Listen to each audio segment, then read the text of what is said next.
అంబేద్కర్ గారిని ఆయన విగ్రహాన్ని ధ్వంసం చేయడం కరెక్ట్ అంటావా? కరెక్టేనా?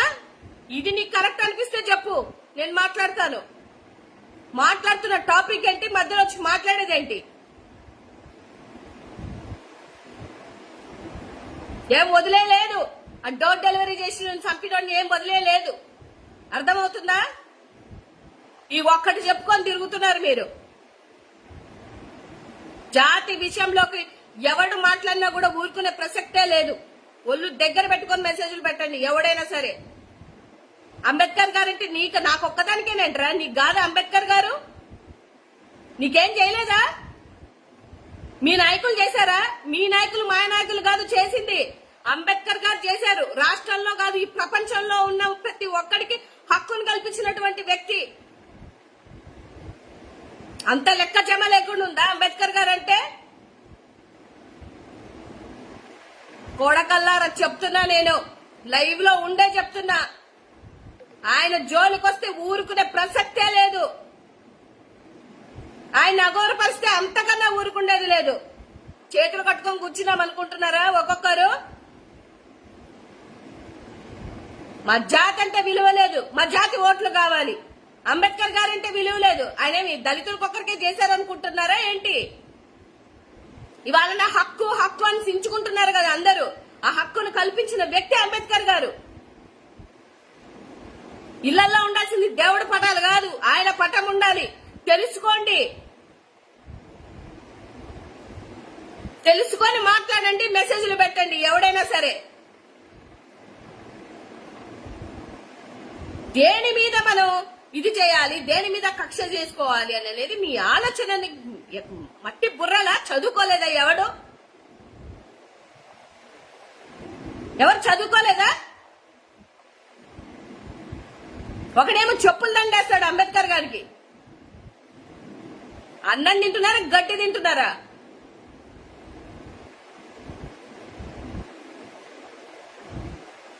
అన్నం తింటున్నా, గడ్డి తింటున్నారా?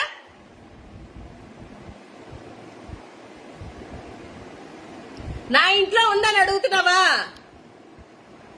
చూడండిరా, నా ఇంట్లో ఉందని అడుగుతున్నావు కదా, నా ఇంట్లో ఉంది. అర్థమవుతుందా? మీకు ప్రూవ్ చేసుకోవాల్సిన అవసరం నాకు లేదు. నా ఇంట్లో ఉంటాయి. నా ఇంట్లో దేవుడి పట్టాలు కూడా ఉండవు. నేను పూజించుకున్న నా దేవుడు ఉంటాడు.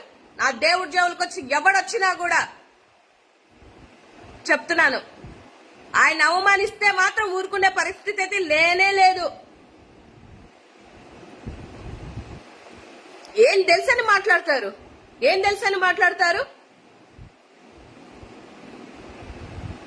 అరే, అది ఆ విగ్రహాన్ని అవమానిస్తే మాకొక్కరికో మీకొక్కరికో కాదురా, అది మన మొత్తం రాష్ట్రానికి చిన్నతనం. అది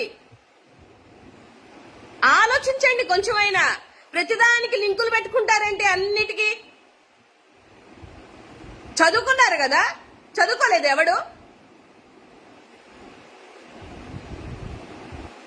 ఏదైనా కూడా ఒక పని చేసేటప్పుడు ఒళ్ళు దగ్గర పెట్టుకొని చేయండి. ఎవడైనా చేయండి.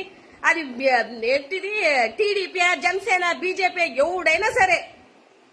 దీని వెనకాతలు ఎవరున్నారో వాళ్ళని పట్టుకోండి. మీరు పట్టుకోకపోతే మేము పట్టుకుంటాం, డెఫినెట్ గా పట్టుకుంటాం. ఎవరైతే ఆ దుండగులు ఉన్నారో 24 గంటల్లో మీరు పట్టుకోకపోతే దాని తర్వాత కూడా ఆలోచించండి ఏం జరుగుతుందనేది. అన్నిటికీ ఏది పడితే అది మాట్లాడొద్దు ఎవడైనా సరే. అది ఒక మన రాజ్యాంగానికి అవమానించినట్టు. రాజ్యాంగం అంటే పొంది తెలుసు, అది తెలిసి సావదు. వచ్చి టింగుమని ఒక మెసేజ్లు పెట్టుకుంటారు. అగౌరవపరిచే హక్కు ఎవడిచ్చాడు మీ అందరికి? ఎవడిచ్చాడండి?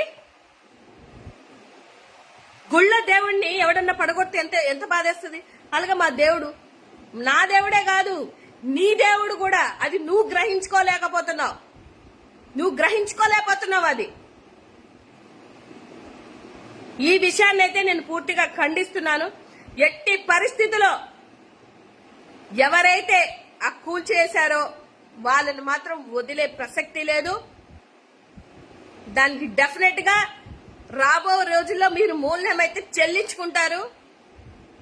100% చెల్లించుకుంటారు, అందులో అయితే డౌట్ లేదు.